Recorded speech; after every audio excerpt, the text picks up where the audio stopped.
জাহান্নামে জ্বলতেছি,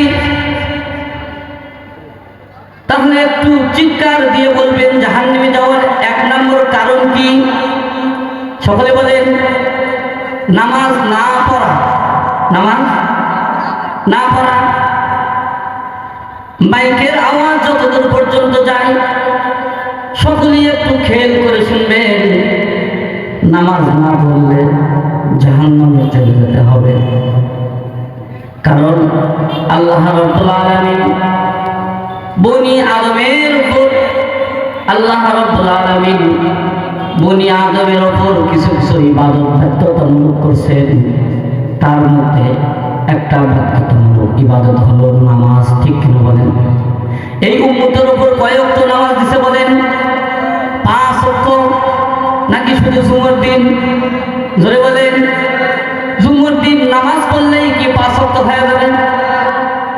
তাহলে যারা শুধু জুমার দিন পড়ে বাকি দিনগুলো পড়ে না, বলেন তো তারা কোথায় যাবে? তারা কিন্তু জাহান্নামে চলে যাবে। জাহান্নামে যাওয়ার 1 নম্বর কারণ হলো জাহান্নামীরা চিৎকার দিয়ে বলবে লাম নাকু মিনাল মুসাল্লিন। জাহান্নামে আসার 1 নম্বর কারণ হলো নামাজ না পড়া। মুসলমান ভাইরা আমার একটু খেয়াল করেন, প্রত্যেক দিন আল্লাহ তাআলার পক্ষ থেকে মুয়াজ্জিন সাহেব মাইক হয়ে দিনে কয়বার ডাক দেয় বলেন? দিনে 5 বার ডেকে ডেকে বলে হাইয়া আলাস সালাহ। চক্কা বইল মসজিদ থেকে মুয়াজ্জিন সাহেব বলে হাইয়া আলাস সালাহ। মসজিদ থেকে মুয়াজ্জিন সাহেব বলে হাইয়া আলাস সালাহ। পীরপাড়াও মসজিদ থেকে মুয়াজ্জিন সাহেব বলে হাইয়া আলাল ফালাহ, হাইয়া আলাস সালাহ। চতুর্দিক থেকে আমাদেরকে ডাকে, ডাকার পরেও আমরা এই আওয়াজগুলো শুনি, শোনার পরেও না শোনার ভান করে চলি। ঠিক কিনা বলেন? আছে না নাই?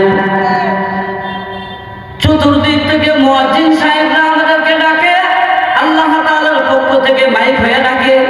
প্রত্যেক দিন 5 বার করে ডাক দেয়।